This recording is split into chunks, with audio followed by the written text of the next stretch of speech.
सभी मेंबर्स को मेरा नमस्कार।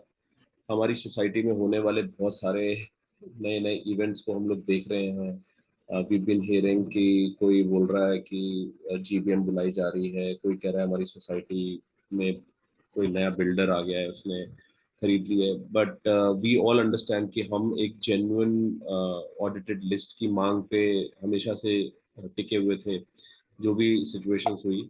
और इस फाइट में हमें जो भी हमने अब तक किया, और जिस तरीके से ये देखिए हमारी कुछ पुरानी यादें। तो ये जो जुनून, ये जो जज्बा हमारे पास था, इसको इसको मैंने आप लोगों के लिए दोबारा से इसलिए लेके आया कि मुझे लगा आप लोगों को याद दिलाऊं कि हम किस जज्बे के साथ में एक्चुअली ग्राउंड पे उतरे थे और हम लोगों ने काम किया था। हमें पता है कि हमारा रजिस्ट्रार कोऑपरेटिंग हाउसिंग डिपार्टमेंट बहुत ही ज़्यादा इनएफिशिएंट है। और इसका एक फैक्ट हम पहले भी बता चुके हैं, कि हमारी जो लास्ट जो इनकी वेबसाइट है, ये कहती है कि हमारा लास्ट ऑडिट जो है वो 1/6/2021 को हुआ है। हमने कई आरटीआई लगा चुके हैं, कई बार हम पता कर चुके हैं, ऐसी कोई इन्फॉर्मेशन हमें नहीं प्रोवाइड की गई। बट वेबसाइट कहती है कि इनके पास 209 मेंबर्स की लिस्ट है, और इस लिस्ट को अगर आप डिटेल पे क्लिक करेंगे तो आपको आएगा नो डेटा अवेलेबल। बट ये एक डेटा हमारे पास में है, ये हम कई बार जिक्र कर चुके हैं कि दैट मीन्स डिपार्टमेंट ने कोई तो पेपर पे कुछ तो लिखा है, जबकि यहाँ पे पहुंचा है last audited data. Irregularities at RCS Haryana court, हमारा एक केस चल रहा है which is vide this number. और आप लोगों ने बहुत सारे मेरे मेल कम्युनिकेशंस देखे होंगे, जो मैं आरसीएस को सब मेंबर्स के बिहाफ पे करता रहता हूँ जब भी कोई नया अपडेट आता है। उसमें अगर आप देखेंगे तो हमने हमेशा हमेशा ये रेफर किया है, हमारा केस नंबर 68 है जो आरसीएस पे है। और जब आज हम अपना नॉर्मल वर्किंग कर रहे थे, तो हमने देखा कि ऑफिशियल वेबसाइट पे, आरसीएस की ऑफिशियल वेबसाइट पे एक सर्कुलर है, जिसमें वो रेगुलरली केस हियरिंग्स की डेट्स डालते रहते हैं और बताते रहते हैं कि कौन सा केस कब आना है। आप ये देखिए, सेम केस नंबर किसी और पार्टी को इशू किया गया है 18/11/2021 को, और यही case number, appeal, A stand for appeal, हमारे को इशू किया गया है जब आरसीएस ने हमारे को रिमांड बैक का ऑर्डर दिया था हमारे केस में। आप सबकी नॉलेज के लिए याद दिला दूं, ये वो केस है जिसमें इलेक्शन को हमने इलेक्शन पिटिशन फाइल करी थी, और हमने जो 7 जनवरी 2018 को इलेक्शन हुए थे, और जिसमें ये पंकज लखानी, भूपेंद्र सिंह लूथरा, बाकी लोग सब इलेक्ट हुए थे। ये आप सबका नाम देख सकते हैं यहाँ पे। इन लोगों को हमने हमने election petition as per section 101 में बोला था कि बिना वोटिंग के, बिना प्रक्रिया को फॉलो किए इलेक्शन हो गए थे। आर हम सब जानते हैं, एआरसीएस और डीआरसीएस कोर्ट में हम लोगों के फेवर में ऑर्डर आया था। आरसीएस ने इसको रिमांड बैक कर दिया था, और ये हम फाइट कर रहे थे कि उसके बाद आज 4 साल होने को आ रहे हैं। और हम लोग बहुत सारी अपील्स फाइल करते हैं आरटीआई, ताकि हमें डेटा मिले।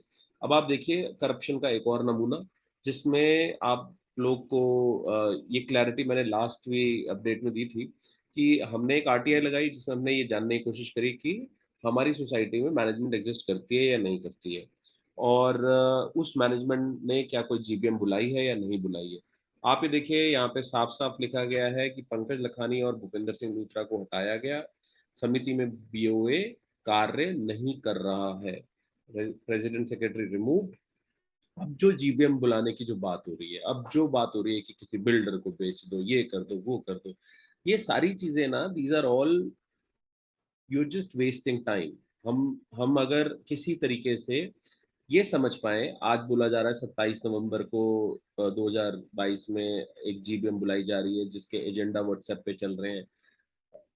I seriously don't know. और अगर हम लोग अपनी सोच में कहीं गलत है, तो आई जस्ट वांट ए फीडबैक कि ये किस बेसिस पे बुलाई जा रही है, क्योंकि जीबीएम बुलाने का एक प्रावधान होता है। हम आज बिना ऑडिटेड लिस्ट के बैठे हुए हैं, और अगर ये जज्बा हमें कायम रखना है, और अगर ये इस सब चीज़ों पे हमें काम करते रहना है, तो हम मीडिया दल भी हमारे साथ काफ़ी सुचारू रूप से जुड़े हुए हैं, काफ़ी मीडिया सपोर्ट है। लास्ट हमें फोर्ब्स ने भी कवर किया, स्टेटिंग दैट कि हमारी सोसाइटी में क्या चैलेंजेस आ रहे हैं। So I just want once again कि आप सभी लोग मेरे इस मैसेज को ध्यान से पढ़ें और ये समझ लें कि बिना ग्राउंड पे उतरे, बिना जमीन पे उतरे, अब ये काम कागजों और पेपरों पे जितना हमने कर दिया है, ये तो पक्की बात है कि कोई गलत काम तो इसमें नहीं हो सकता। पर अगर हमें अपना घर चाहिए तो हमको अपनी आवाज उठानी पड़ेगी। दोबारा याद दिला देता हूँ कुछ लोगों की आवाजें, ताकि सब लोग वापस से जाग जाएं।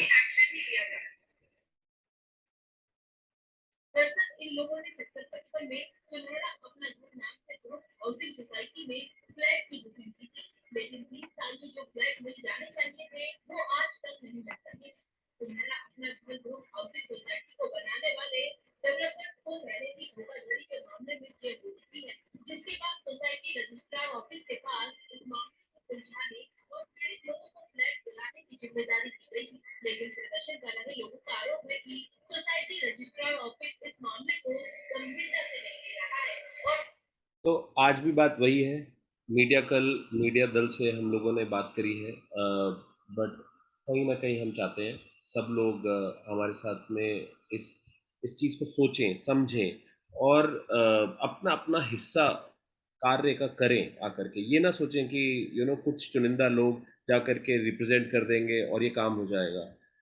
मेरी आप सब लोगों से गुजारिश है कि अपने अपने दायित्व को समझें, रादर देन व्हाट्सएप पे कुछ लिखने के या किसी चीज़ को करने के। अगर आपको लगता है एक मास प्रोटेस्ट होना चाहिए, एआरसीएस ऑफिस में होना चाहिए, आरसीएस ऑफिस में होना चाहिए, आप लोगों को समय निकालना पड़ेगा।